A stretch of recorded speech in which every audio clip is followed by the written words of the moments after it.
of Oregon.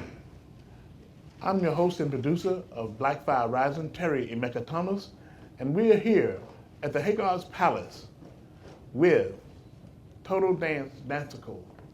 And we have our artistic director, Terry Ajele Afsam.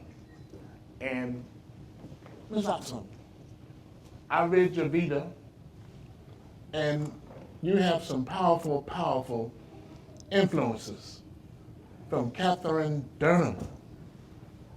What was meeting the great Catherine historical Durham like? That meeting with Catherine Dunham was very powerful. It actually empowered me to understand myself better because sometimes when you do an art form and you believe in it so much because it's so much a part of you, it's a lifestyle, it's a way of life, it can be a lonely road. And I met someone that became a spiritual mentor to me. And she started in the 1930s doing what I started approximately 30 years ago, and that was understanding myself as an African American dance artist and merging my African heritage with my American heritage, and to find someone that had done that kind of work. It actually paved a way and allowed me to feel so accomplished in my efforts. I literally was studying at NYU, New York University, to bring a strong foundation to my dance technique called Moja, combining modern and African. And in my research, I had heard of Catherine Dunham, but I then began to really embellish all of her studies as an American woman and an African woman. And I left NYU. I left my work working on my PhD and literally went to St. Louis to meet her, to study under her. And when I went back to NYU, they had closed my program down. But what she had given me in spirit and in dance technique was so powerful that it was actually worth the journey, yes. And Chuck Davis, I believe. I did study with Chuck, yes, I did study with Chuck. As a matter of fact, in New York, when I first went, I was at Barnard College, which is a women's school to Columbia University. And aside from my university courses, I went into the city. And Chuck Davis was my very first African dance teacher. Very, very, very powerful man, He's from North dancer, Carolina, right? North Carolina. And he relocated from New York back to North Carolina, yeah, yeah, yeah. But I was fortunate that many of my instructors are what you call master instructors. So they were gifted in what they did, and they brought a lot to the dance world. And so, yeah, Chuck Davis, Catherine Dunham, someone named James Truitt, Carl Shook.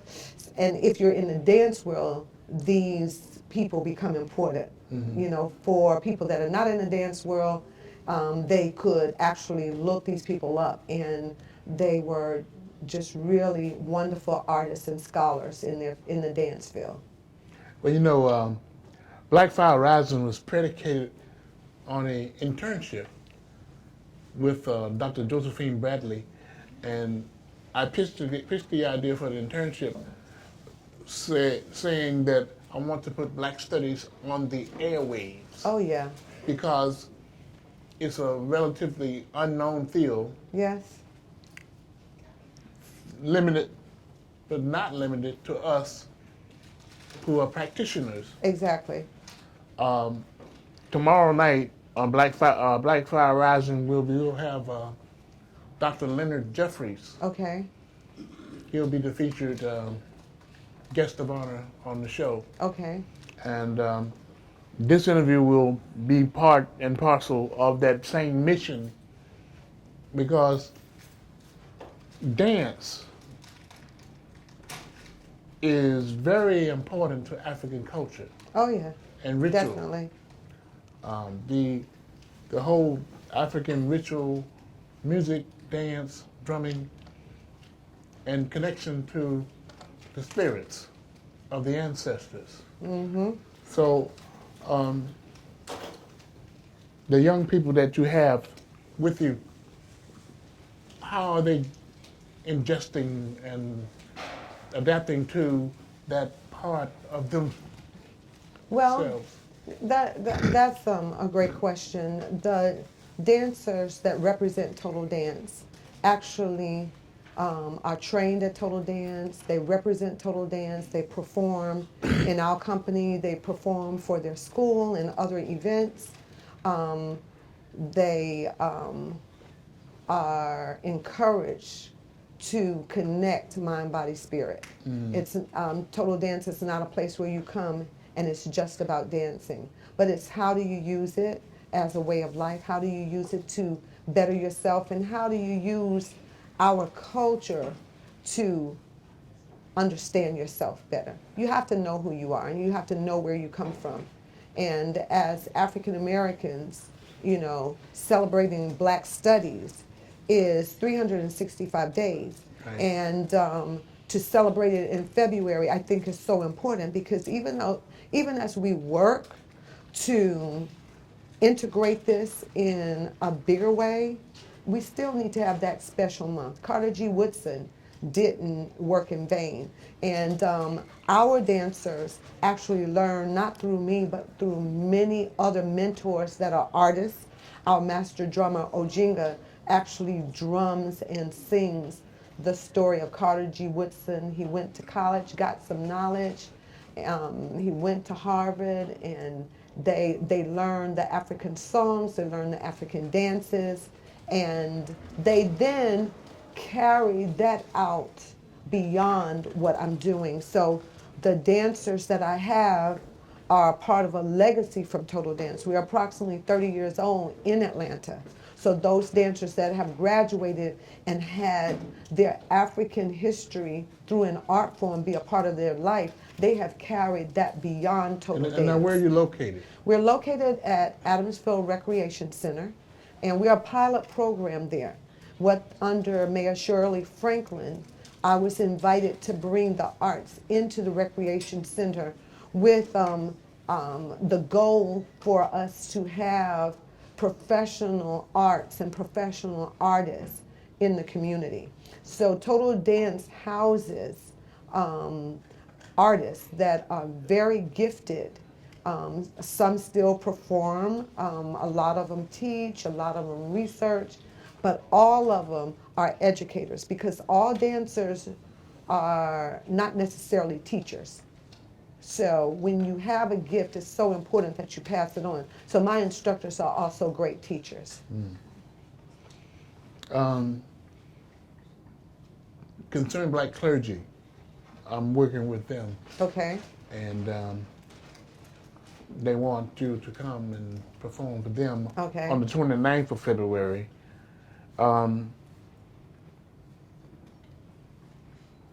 The churches, how they receive you, the churches? Well, I think that it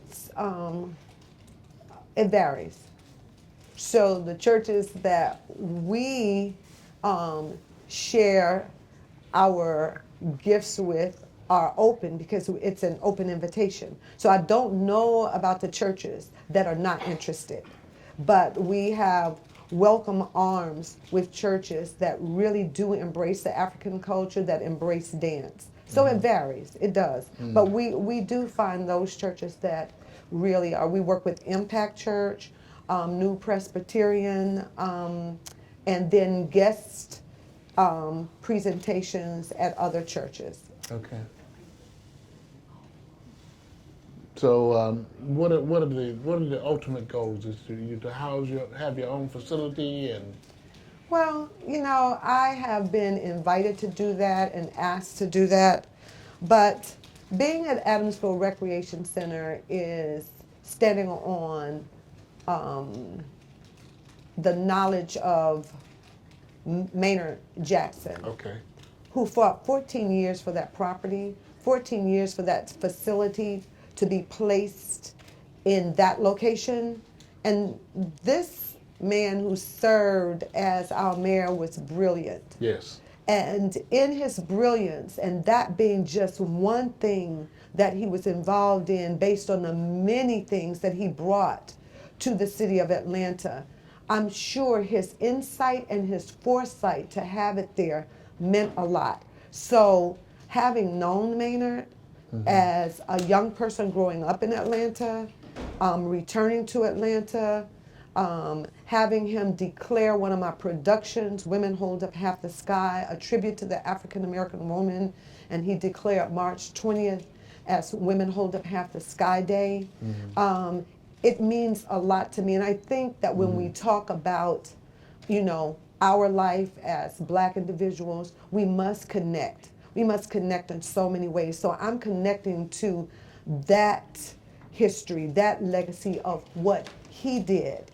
I'm connecting to the fact that Mayor Shirley Franklin's office said, be the pilot program. We have recreation centers, but in those centers, we need to bring quality art forms. So it's an awesome location at 285 and Martin Luther King. There's free parking. We have challenges being a professional arts organization embedded in the community, but you'll have challenges wherever you go. So that's one I accept. I have been in other locations, but right now this one is something that I'm embracing based on everything I just mentioned. Peabo Bryson, what was he like? Wow. Can you edit? No, I'm playing.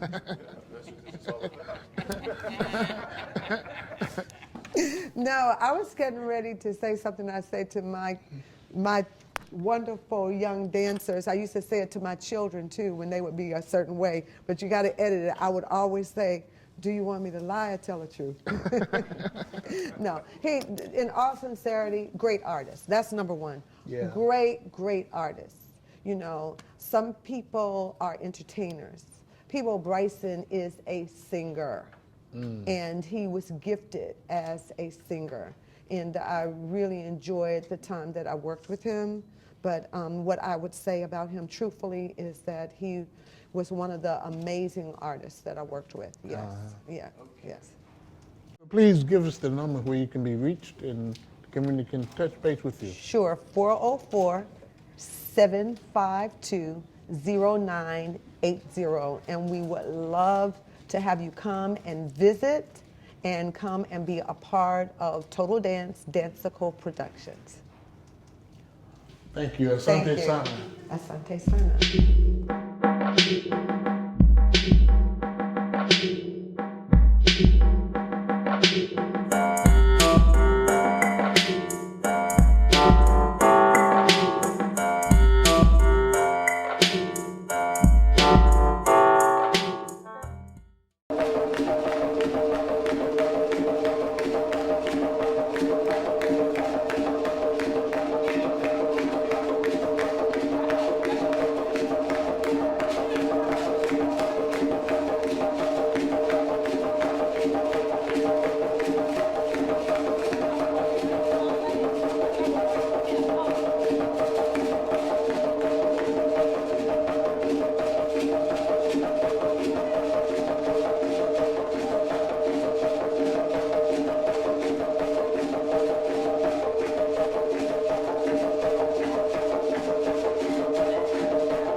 At Black Fire Rising in Hagar Palace, who is owned by Precious Mohammed, my classmate from Wilcox County High. I saw her in the parking lot one day. I said, well, you know, Precious, I got a master's in Black Studies. She said, let's do something for Black history. I said, okay, let me think on it, because most people, when they say let's do something for Black history, they don't have all the wherewithal to actually make it happen. And she did, and she does. She owned this beautiful complex right here on the corner of Joseph E. Lowry and Martin Luther King. I'm very proud of her. And she opened the doors, and I'm glad those who did come came. But my talk is about education reform.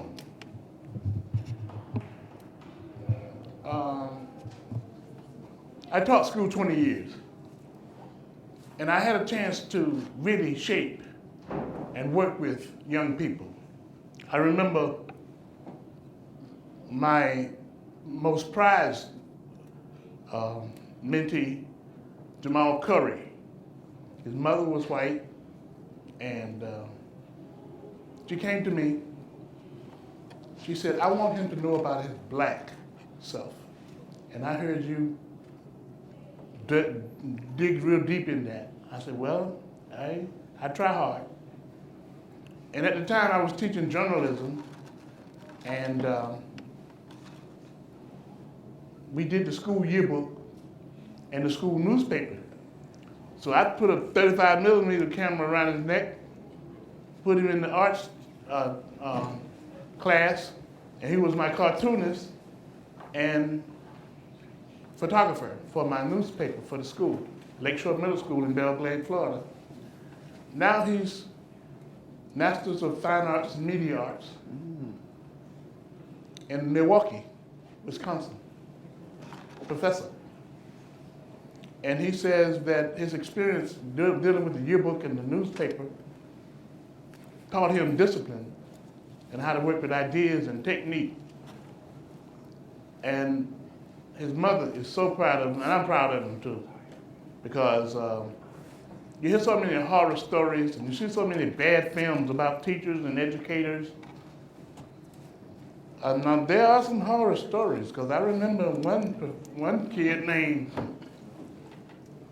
James. Strange name for a kid. He played linebacker. He sat in the back of the class, and he told me, I run this class. I said, I'm about 25 years old myself, you know. I wouldn't, so I said, if you run this class, come up front and run it right. So I knew I'd challenge him. And he got up, all gruff. And I don't know if y'all remember those big iron desks where you put your books on there. James got up to me and grabbed one of those iron desks, held it above his head and said, oh, knocked you out. I said, you better hit me in the head, because if you don't, it's gonna be me and you, buddy. He looked at the desk, he looked at me. Of course, now that was the kind of language I used. I used more colorful language, but we got kids in the house. But I told him what I was gonna do to him. He looked at me and he looked at the desk and he threw the desk down and he said, you crazy. I'm going to tell the principal on you. You're going to crash my head with a desk and I'm crazy. just because I challenged you and stood up to you. Needless to say, for the next 18 years, I've never had another challenge by a football player or anyone, because they realize that it takes courage to be in today's classroom. And if he'd have thrown it, I was just going to do my best Joe Frazier weaving and bobbing and get right on him. But yeah, I will get on him. Because I grew up with 9 brothers and 3 sisters, and we were all rough and tumble. And James realized that he had met his match, and he called me crazy and went to the principal's office. That's one horror story. Another story, Charles Plummer. Charles, he was a Jamaican kid and making a lot of noise, cracking jokes. And hey, you're either gonna stay in this class and behave or you're out the door. He said, man, you don't talk to me like that. I said, I just did. Now get out. And he went out kicking the door. Now what happened with Charles? Charles later came and said, wow, Mr. Thomas, you didn't have to shine on me like that. I said, wait a minute, I run the class. But Charles, in the 8th grade, he and I became good friends. I would take him to art festivals, restaurants. He lived in the projects, like my parents lived in the projects. And coming to Atlanta in '75, I got exposed to a lot of culture. I said, let me expose Charles as best I can. And I had a great band teacher at Wilcox County High School where Precious and I were in the band. Precious was the lead majorette. And our band teacher took time and cared for us, took us home after practice. I played the trumpet and the sax. And I took time with Charles the way my band teacher took time with me. And you know, Charles came to me and said, Mr. Thomas, I want to be like you. I said, no, I was an art teacher and I'm an artist at heart. I'm still an artist. You don't want to be like me, you want to be yourself, you want to be original. He said, no, Mr. Thomas, you don't understand what I'm saying. You talk to white people like you're smarter and better than them. I want to be able to do that. I said, well, one thing you got to remember, our teacher told us we had to be twice as good just to qualify as equals. So you got to be 3 times better than the competitor. And if you want to be like me, you got to go to Atlanta. Yeah. When I got to Atlanta in '75, Maynard Jackson was 1 year in office. And Police Chief John Inman, I don't know if y'all remember him. You remember? He was kind of hard to get out of office, wasn't he? He hung on for about a year after Maynard had got rid of it, said he could go. But Maynard was the kind of person that when he spoke, he was going to get his way. And I said, Charles, the people I ran into when I was 19 and 20, like Hosea Williams, Arthur Langford, and people of that character, those are the people that shaped my view. You got to go to Atlanta. He said, well, all right, I'm going to Atlanta, but I don't have a ride. Will you help me out? I said, okay. So we took his stuff and put it on my little station wagon. Off we went to Atlanta. And Charles graduated with honors, got his master's, and he now has his own business, working with technology and education.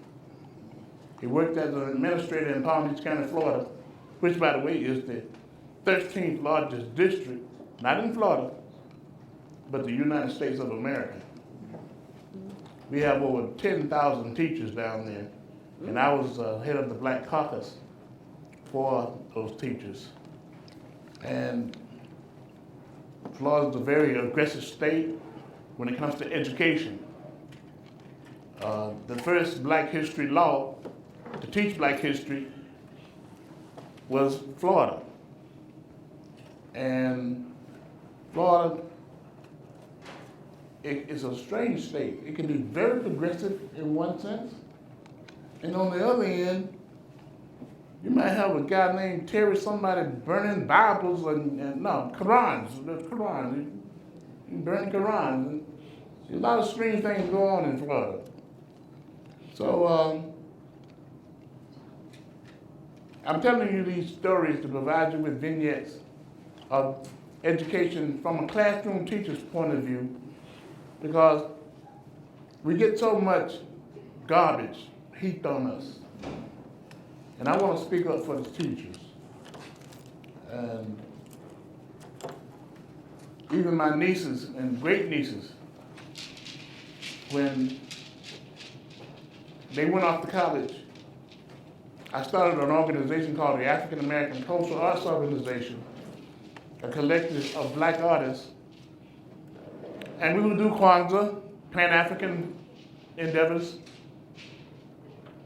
And I would dress up my nieces in African attire and teach them the Nguzo Saba.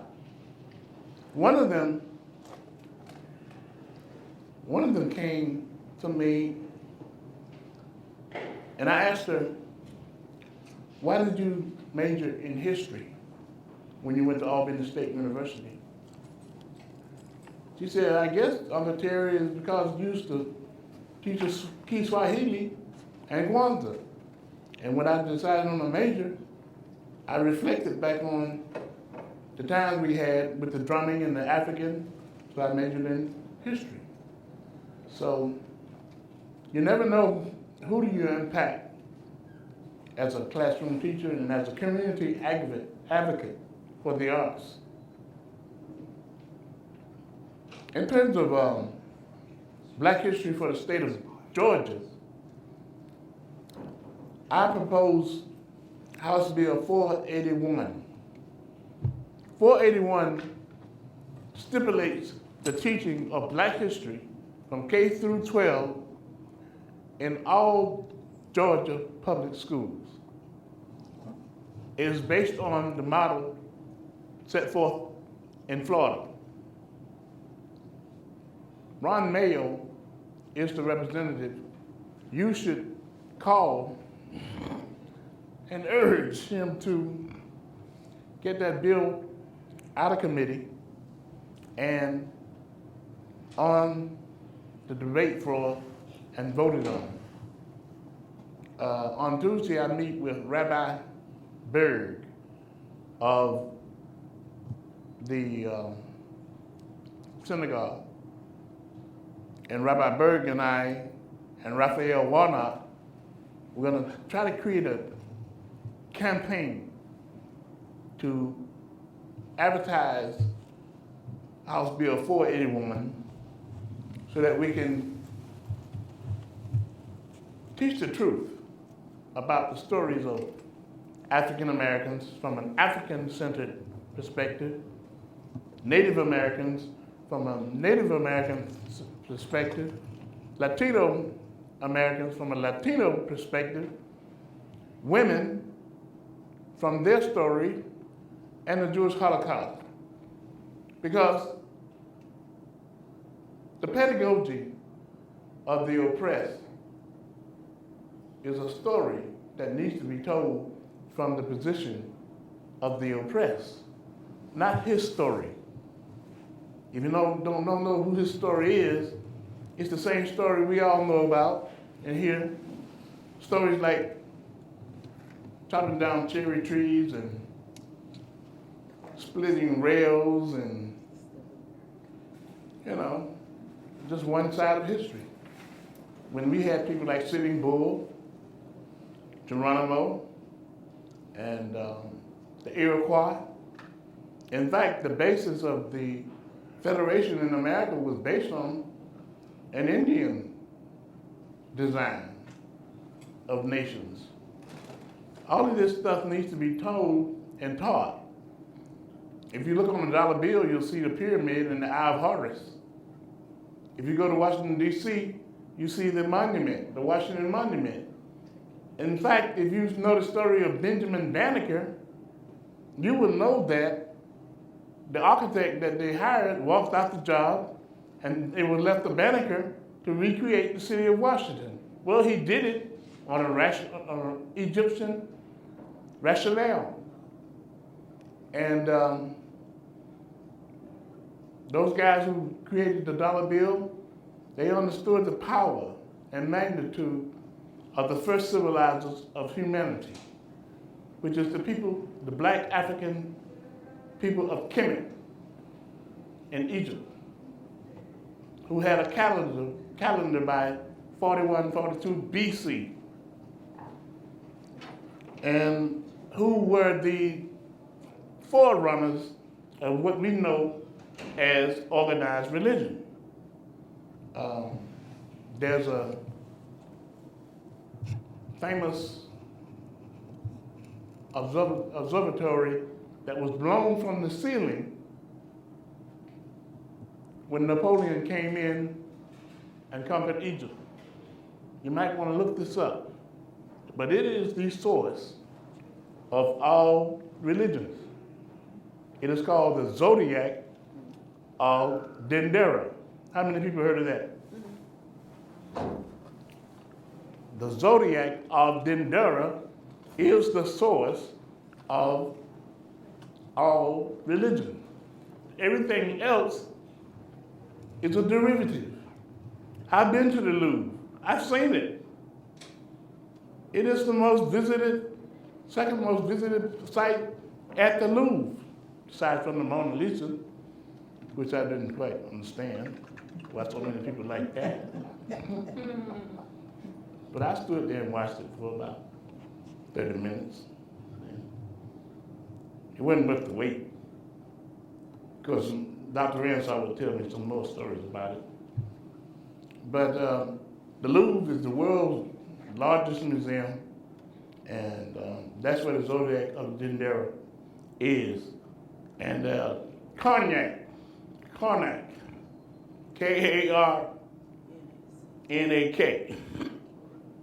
that is the temple from whence all of them come. So we've been confused as a race, and not only us, but everybody else too. But the real keepers of societies, the Masons, the Illuminati, and the wealthy, they understand all this. And they don't want it taught in our public education system. You would have to you would have to single out an African school and concentrate on African-centered subject yourself in order to teach this type of material. But I'm saying, if we got 5 states, Florida, Arkansas, Colorado, Michigan, Illinois, and possibly Georgia, why not all 50? Do you know what that would do to race relations if the truth from the perspectives of the oppressed is taught and not his story? It would be a tidal wave of change. Like Black Lives Matter will matter. Red lives and yellows and all the other colors as well. So I say this, and I'm close. I want some questions, question and answer period. You can ask me anything you want pertaining to anything I said. But in my thinking, having worked with young people in the fine arts and journalism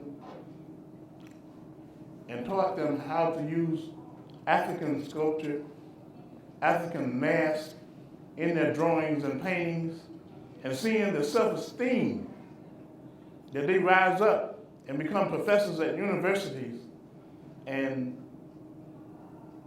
educators and entrepreneurs majoring in history in the college, that taught me something about the power of the teacher in the classroom. I see James every now and again, the guy who had the chair ready to crash me. He said, you know what, Mr. Thomas, I was scared of you. That's why I did that. I said, well, James, you're probably not used to a black man being in front of you teaching. That's something different than what you normally get. And that's a problem in our education system today. But I wouldn't advise anybody to stay in there no longer than 20 years. Because it's a burnout job. I mean, you take the job home with you, and you care about the kids' development as human beings and citizens.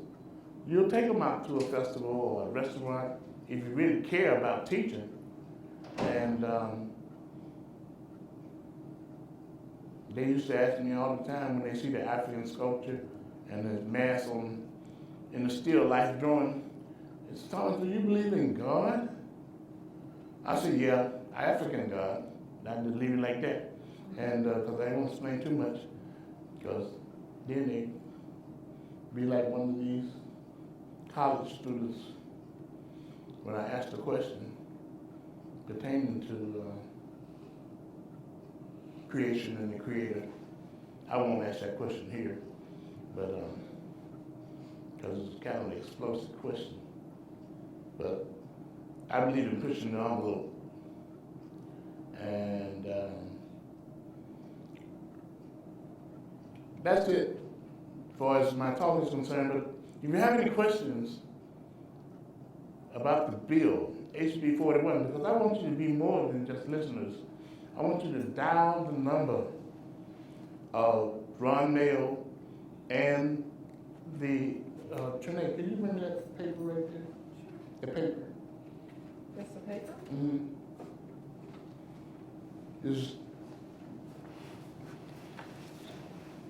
This is the actual bill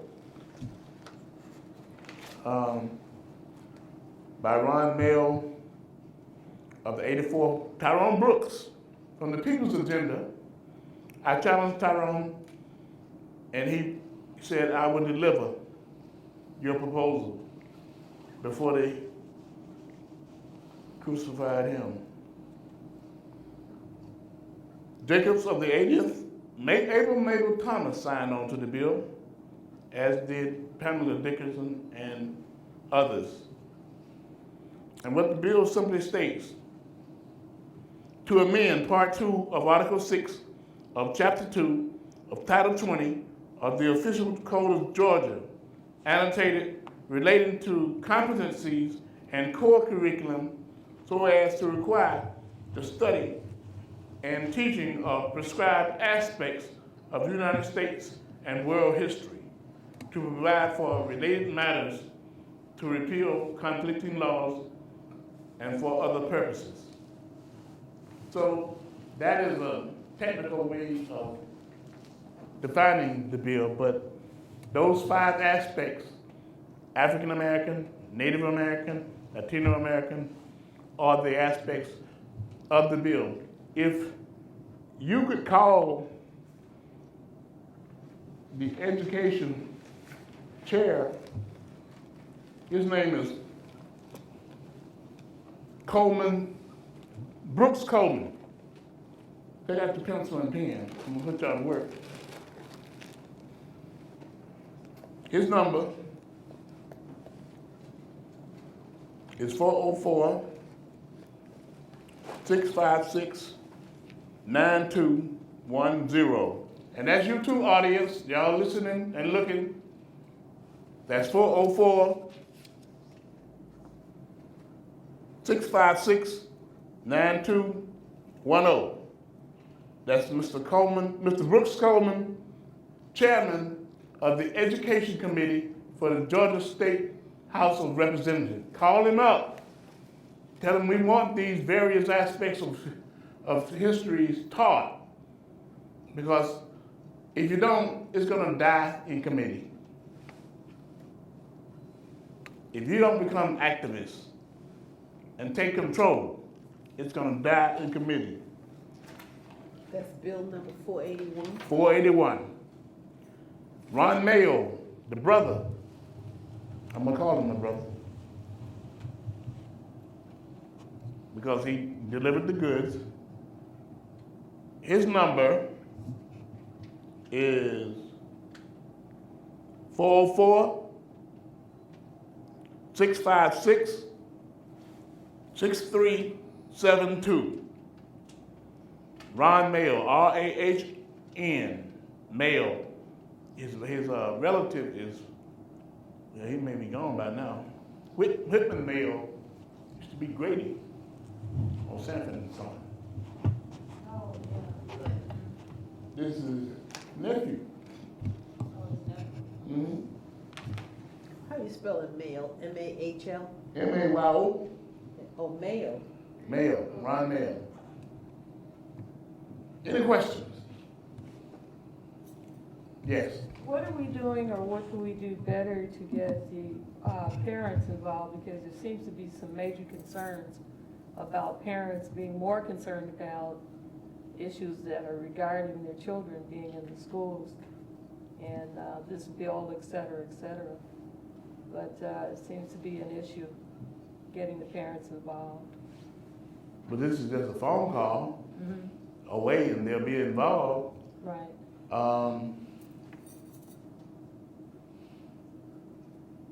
My thing is, instead of criticizing and complaining, contribute. Call them up. Say we want to hear about David Walker or Martin Delaney or the Trinidadian lawyer who started Pan-Africanism, Henry Sylvester Williams, Sitting Bull, Pocahontas, the real story about Pocahontas, and not this watered down Hollywood version of history, because you're not going to get the truth from Hollywood or the way Western education is set up. I have a question though. What can be done to raise awareness within our community that history is still important? Because lots of times I talk to some of my colleagues who have children, it seems like their emphasis is getting them, ready for SATs and ACTs, and making sure that that they excel in the math and sciences, and they seem to forget or put our history by the wayside as if, that's not important, that's not important.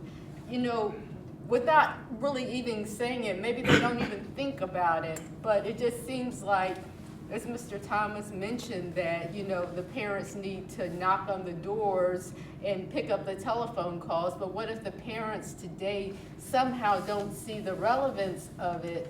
So then the telephone call is not going to happen. So what can we do to raise awareness that it is important, that it is relevant? Because you hear Native Americans being proud about their heritage, Jewish Americans, etc. And you hear sometimes people make little slight disparaging remarks about African American people, like you don't have a history. Like I hear my African brothers and sisters sometimes, continental Africans. I'm not to say that we're not all Africans, but just make little remarks that go kind of under the table, and somehow maybe we have forgotten that we do have a history, and that is something that we want to pass on. In addition to learning the 3 R's and being ready to excel on ACT and SAT scores.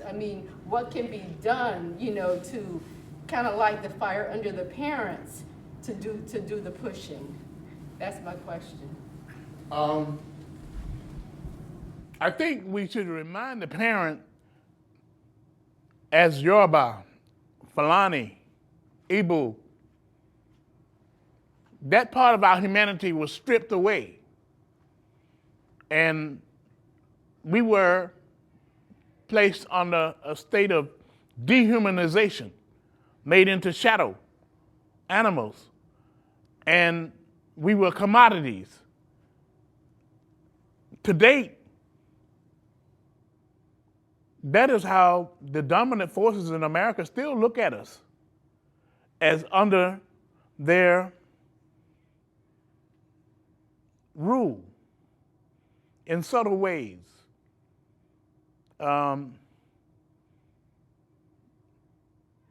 We have to remind them that there is a struggle, a continuous, ongoing struggle for us to recover and fight against the dehumanizing elements of these current keepers of society. I'm reminded of Rudy Giuliani being shocked and astounded by Beyonce and what she made a political statement. They make political statements on Super Bowl all the time. It's just the fact that here's a black woman who owns herself, decided to give homage to the Panthers and also homage to Malcolm X. I'm not saying she's a center of consciousness all of a sudden, but these keepers of society have a parental slave master type mentality that blacks, you are never going to be free. We will always be your paternal slave master and controllers. So when he saw these black women, as you say, bouncing around, and he can't control that. He wants to control black women's sexuality. And black women's sexuality is something that has always fascinated white culture. I was reading over the internet about Sarah Bartman. Are y'all familiar with Sarah Bartman? Sarah Bartman was from South Africa. They paraded her around because she had extreme large buttocks, and they were curious about the genitals, so they dressed her up in animal skins and degraded her, really. Google Sarah Bartman, and you'll see where Rudy Giuliani and all these white men and some black men too, because David Clark, that guy out of Milwaukee, I don't know if y'all seen him, he denounces everything Obama does, he denounces everything Black Lives Matter does. They always find a conservative black person with an official title as police chief. In our day, it was J.C. Watts and Armstrong Williams. Now it's David Clark, from chief black man. If Clarence Thomas would talk, he would be saying the things David Walker is saying. David Clark is saying, So, how do you, give me your question again? My question is, it seems like, as you mentioned it, the parents are key the black parents are key in this.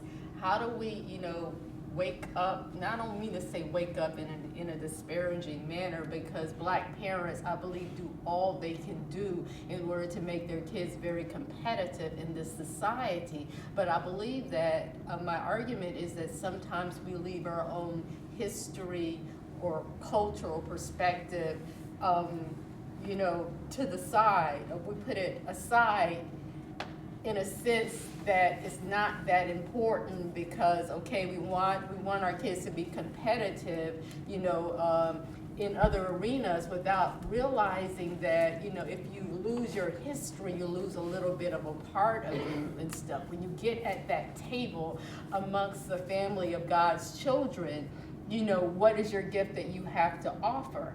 And arguably, it's a little bit more than just math and science and being, having an MBA.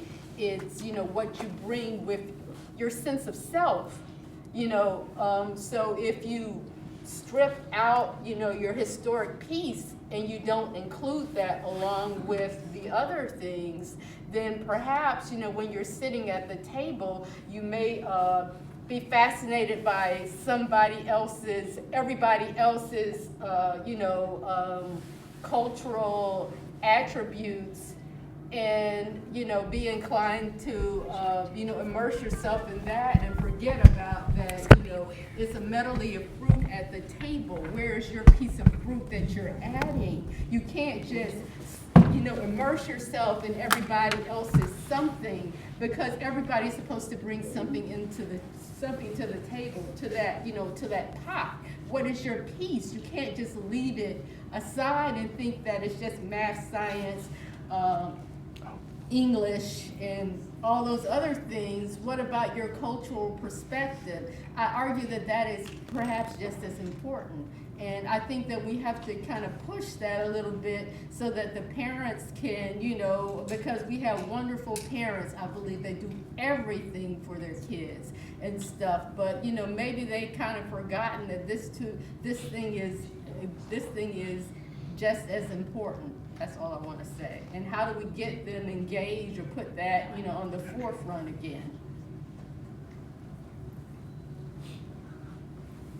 Well, part of it is the dehumanizing effect. I remember growing up watching Tarzan, rooting for Tarzan to beat black folk. And it gets into social engineering. Engineering us to hate our Africanity and at the same time love blue-eyed, white skin, blonde hair saviors. When the white man sees Jesus, he sees himself as God. They engineered it so that blacks see him as God too. So things like what we did today with Total Dance School. The African, you weren't here for the dance. You missed the dance twice. And we have to promote our Africanity. Things like Kwanzaa and Pan-Africanism. We have to propagate what is good for us in terms of our recovery and in terms of our identity, because we are at a juncture, as Dr.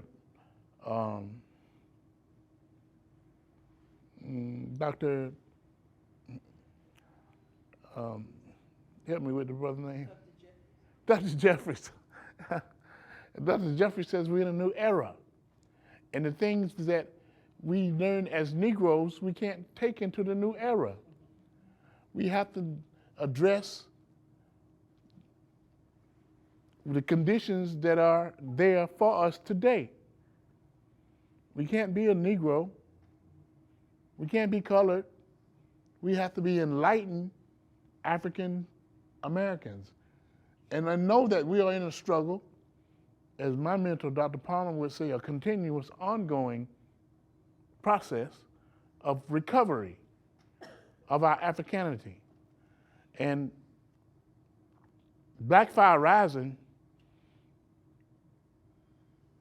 is just my way of saying to the world, because thanks to Robert Parker right there, my cameraman, I have a YouTube channel.